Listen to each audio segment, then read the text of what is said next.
Daar is 'n tyd om op te staan en te veg vir dit waarin jy glo. Maar daar is ook 'n tyd wanneer 'n mens begin wegloop. Weg van verhoudings wat skeefloop, van gesprekke wat nêrens meer gaan nie. Weg van gevegte wat jou net te moeg maak. Van dinge waarvan jy nie meer sin kan maak nie. Weg van plekke waar jy eens gehoop het, maar nou net teleurstelling voel. Baie keer is dit 'n wegloop wat amper niemand eers raak sien nie. Jy slaan nie noodwendig die deur hard agter jou toe nie, jy kondig dit nie aan nie, jy skree nie vir almal, ek is klaar nie. Jy raak net stil en jy raak weg. In Lukas 24 lees ons van 2 mense wat so weggestap het. Hulle is nie vyande van Jesus nie. Hulle is nie mense wat nog nooit die skrifte gehoor het nie. Nee, hulle is mense wat gehoop het, maar nou stap hulle weg.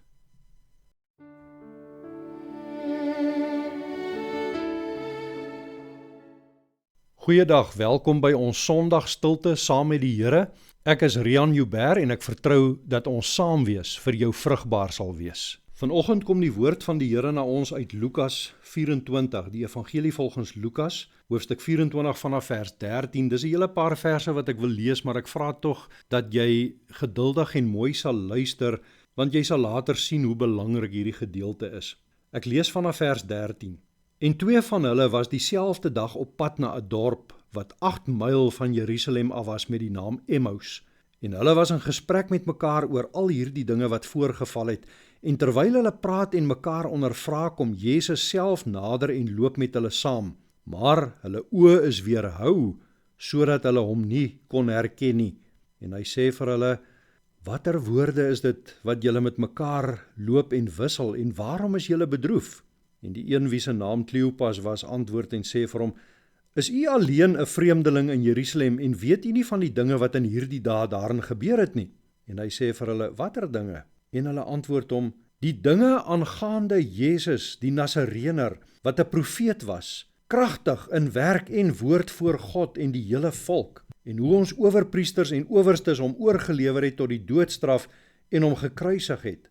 En ons het gehoop dat dit hy was wat Israel sou verlos, maar nou is dit vandag met dit alles die 3de dag van dat dit plaasgevind het. Maar sommige vroue uit ons het ons ook ontstel nadat hulle vroeg by die graf was, en toe hulle sy liggaam nie kry nie, het hulle gekom en gesê dat hulle ook 'n gesig gesien het van engele wat sê dat hy lewe. En sommige van die wat saam met ons was, het na die graf gegaan en dit net so gevind soos die vroue ook gesê het, maar hom het hulle nie gesien nie.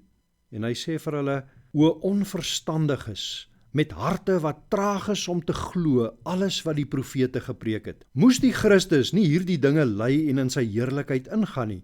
En hy het begin van Moses en al die profete af en vir hulle uitgelê in al die skrifte die dinge wat op hom betrekking het. Daarop kom hulle naby die dorp waarheen hulle op reis was en hy het gemaak of hy verder wou gaan, maar hulle het by hom aangedring en gesê, bly by ons want dit is amper aand en die dag het gedaal, en hy het ingegaan om by hulle te bly. En toe hy met hulle aan tafel was, neem hy die brood en dank en hy breek dit en gee dit aan hulle. Toe is hulle oë geopen en hulle het hom herken en hy het uit hulle gesig verdwyn. En hulle sê vir mekaar, was ons hart nie brandende in ons toe hy met ons op die pad gepraat en vir ons die skrifte uitgelê het nie? Toe staan hulle in dieselfde uur op en gaan na Jerusalem terug en vind die 11 en die wat saam met hulle by mekaar was wat sê, die Here het waarlik opgestaan en het aan Simon verskyn. Toe vertel hulle wat op die pad gebeur het en hoe hy aan hulle bekend geword het by die breking van die brood.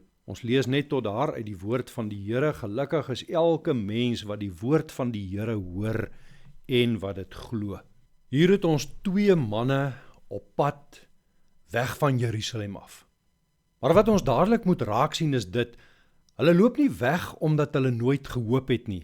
Hulle loop weg juis omdat hulle gehoop het en nou teleurgesteld is. Hulle sê, ons het so gehoop, maar. Dit is seker een van die swaarste sinne in die Bybel, maar verseker in hierdie gedeelte.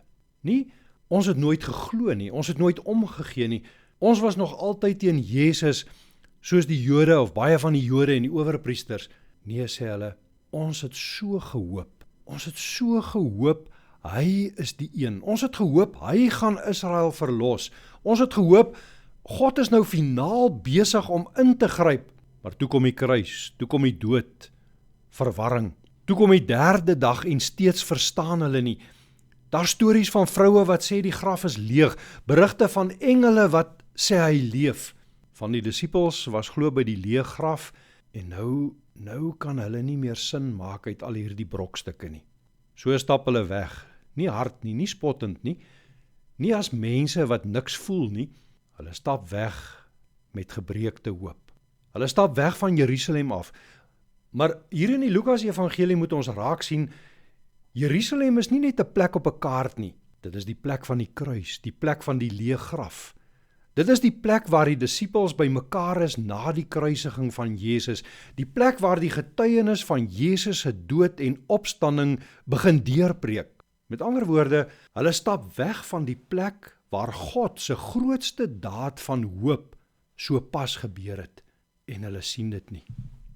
Vir hulle lyk Jerusalem nou soos die plek waar hoop gesterf het.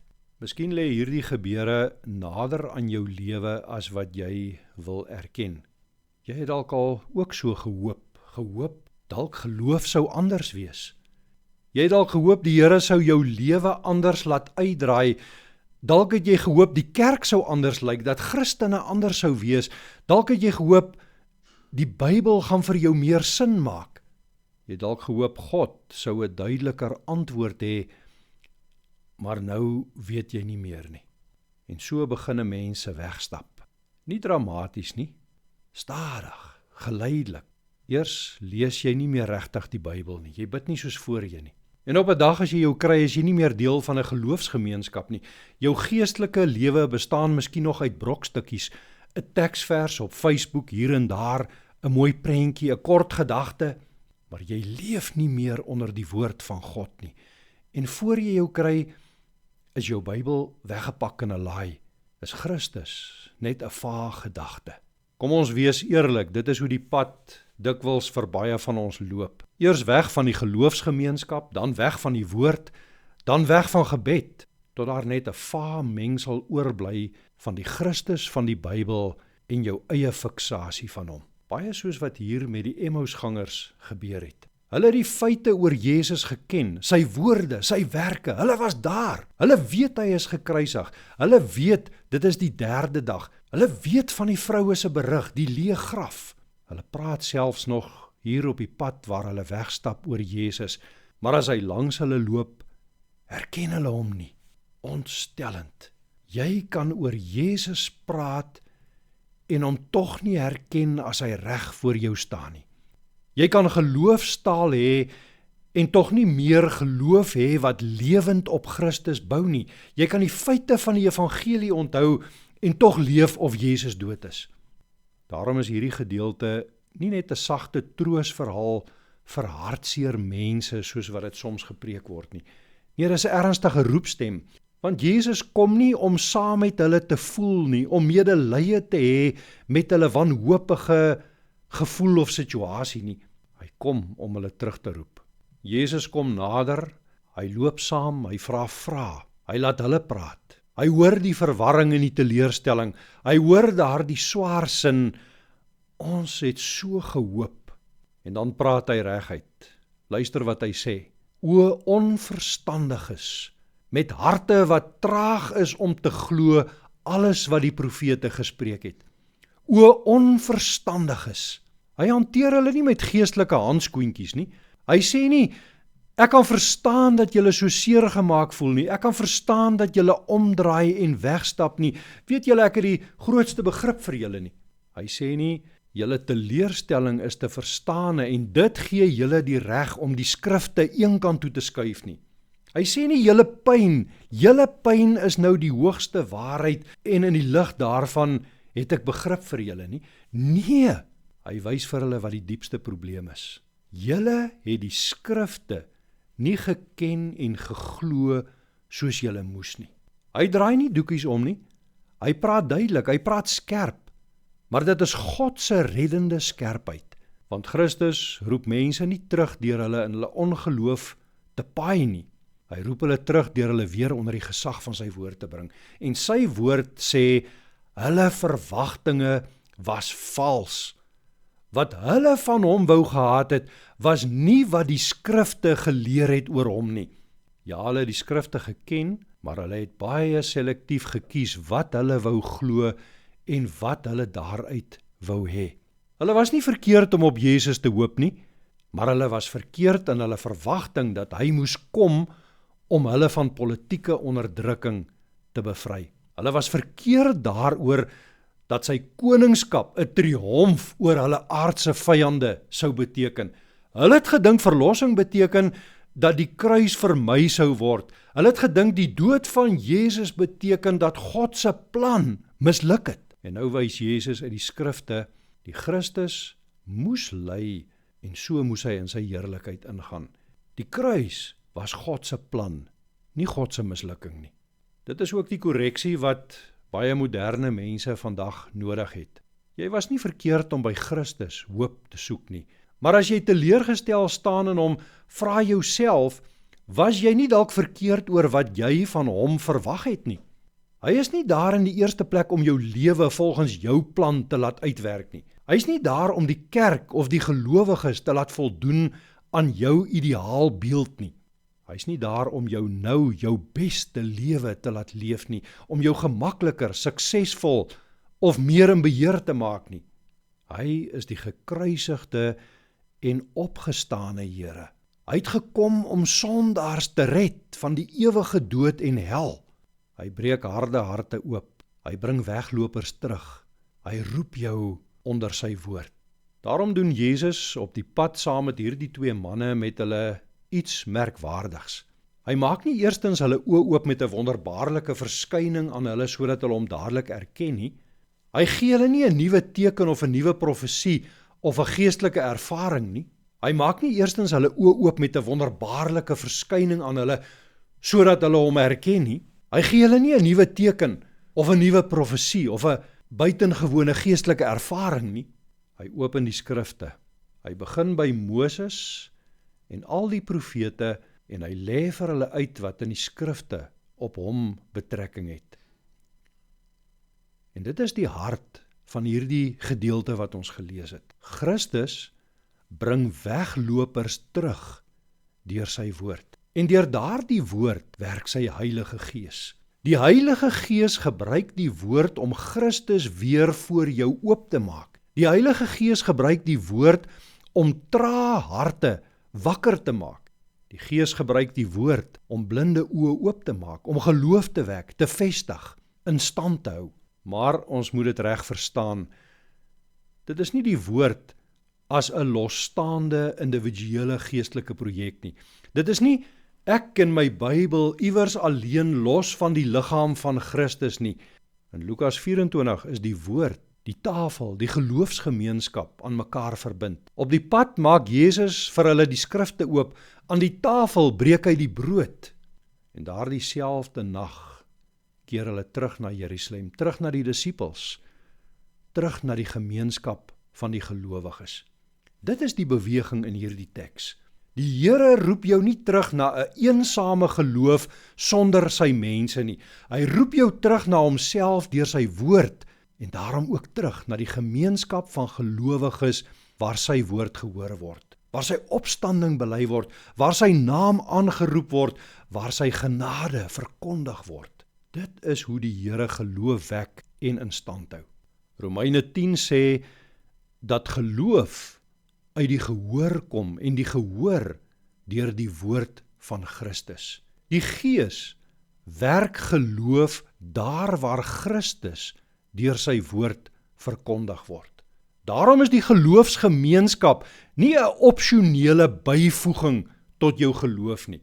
Die gemeenskap van gelowiges, die kerk, die gemeente, is die ruimte waar die Gees werk met die woord, waar die woord opklink, waar die evangelie verkondig word, waar die opstanding bely word, waar gelowiges saam hoor, saam aanbid, saam bid en saam getuig. Ja, die kerk is gebroke en ja, gelowiges stel 'n mens te leer. En ja, daar is baie gemeentes waar dinge sommer baie verkeerd loop. Maar geloof sterf buite die gemeenskap van gelowiges. Nie omdat die kerk jou red nie, Christus alleen red jou. Maar Christus red jou nie om alleen los van sy liggaam te leef nie.